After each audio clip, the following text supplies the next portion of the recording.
Lechon bread recipe mga sangkay, tara gawin natin. Panoorin mo lamang yung ating video simula hanggang dulo. At huwag kalimutan mag-like at share ng ating video at pakifollow na rin po ng aking page.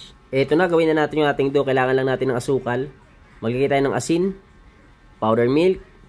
So bali simpleng mga ingredients lamang yung ating ginamit dito. Vanilla, tubig, shortening at margarine. Mix muna natin, tunawin natin yung asukal na ating nilagay. At kapag natunaw na natin ng asukal, lagyan natin yung harina. Yeast, pampalsa syempre. So balik kalahating kilo lamang yung aking ginawa dito sangkay ha. Bubuuhin muna natin yung ating masa. Gagamitan ko nga pala ito ng makina. So balik yung masa ko dito mga sangkay is hindi malambot. Medyo matigas pa yung aking masa dito para madali natin maporma itong ating lechon bread. So balik inuulit ko, gagamitan ko po ito ng makina sa pagpapakinis. So balik yan, umabot ng 900 grams mahigit. So balik makakagawa ko dito ng tatlong pamerienda na lechon bread. Ito na pinapakinis ko na gamit yung ating dough roller. At pagkatapos na natin mapakinis, gaya ng sinabi ko kanina, is 3 lechon bread po yung aking magagawa dito sa ating masa na kalahating kilo na harina. So bali dito, kumuha lamang ako ng 3 bilog na tag 15 grams yan mga sangkay. Yan ang gagawin kong pinakamansanas dito sa ating lechon bread. Nagbilog tayo ng 3. At eto, nagpalaman tayo dito para sa ating lechon bread ng cheese at pasas. So bali panoorin yung video mga sangkay, parang pinorma muna natin na loaf bread itong ating ginagawang lechon bread. So bali yung ganitong tinapay mga sangkay is mabili ito, lalong-lalo na paparating na yung Pasko at bagong taon. Kaya ito, nagpa-practice na naman ako dahil siguradong sigurado bago magpasko at bagong taon ay may mga order na naman sa akin na lechon bread. So bali panoorin nyo lamang sangkay kung paano natin pinorma itong ating lechon bread. Simple lamang yung ating pagporma dyan at sigurado kung magagawa nyo rin yan. So bali ayan yung pagporma natin dyan. Unang pagporma natin is pinorma natin parang loaf bread. At medyo paliit yung bawat dulo niya. At yung gitna naman is medyo pinalubog ko. Ganyan yung una kong pagporma nitong ating lechon bread. So bali inuulit ko mga sangkay. Maiksi lamang itong ating video. Kung gusto mong matutunan nito is panoorin mo lamang.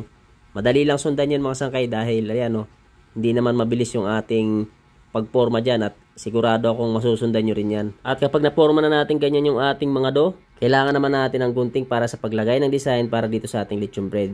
So ayan, ginuntingan natin una yung ating para sa buntot ng ating lechon bread sa bandang baba yan mga sangkay. At ito hinati lamang natin dyan para magkaroon siya ng paa. So ganyan lang mga sangkay, di ba? So bali medyo banat-banatin mo lamang para medyo humaba itong ating paa, itong ating lechon bread.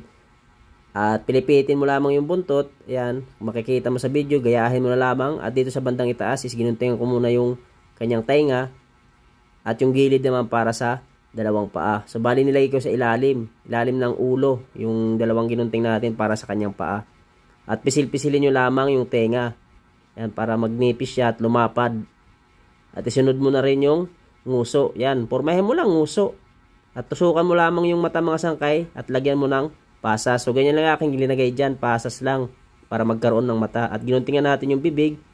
Yan, tinukuran ko muna yan ng stick dahil nga lalagyan natin ng kanyang mansanas para pag nilagyan na natin is nakangapa itong ating baboy bread. So kung hindi pantay yung nguso, pwede mong guntingan, pormahan mo muna at saka mo namang guntingin ka para magkaroon ng bibig itong ating lechon bread. So mapapansin nyo, tinukuran ko lang ng stick yan mga sangkay para pag maglagay ako mamaya ng ginawa kong mansanas, hindi ako mahihirapan dahil meron na siyang bibig at nakanganga. Kagaya nito nakikita mo sa video, inangat ko lang, tinanggal ko yung stick. Syempre, tatanggalin mo yung stick at ilagay mo yung ginawang mansanas. Nga pala itong ginawang mansanas, yung mapapansin yung una kong binilog, yan yun mga sangkay ha.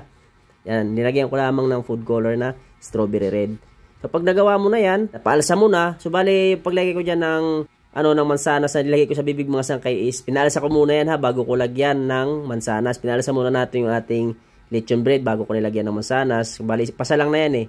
At lalagyan ko na rin ng pahid. So bali yung pahid natin dyan is itlog na may egg yellow food color. So bali inuulit ko yung paglagay natin ng mansanas na tinapay. So bali pinaalsa ko muna yung ating lechon bread bago ko nilagyan yan ha. So bali pagkatapos natin malagyan nun is pinahiran ko na ng kulay. Para pagkatapos natin may lagay yan, kagaya yan is diretso na salang yan. Init ng ating oven, 160 degrees Celsius. At igamit lamang ako ng katamtaman lakas ng apoy. So bali pinalsa ko nga pala yan ng 1.5 oras mga sangkay. Di ko nabanggit kanina bago ko isalang. At eto na, after 24 minutes, luto na yung ating lechon bread. So bali mga sangkay, pang merienda lamang itong aking ginawa. At nag-practice na rin ako dahil sabi ko nga kanina, malapit na ang Pasko at bagong taon. Pwedeng pwede na to, pang pa-order. So mga sangkay, ito yung ating bagong luto na lechon bread.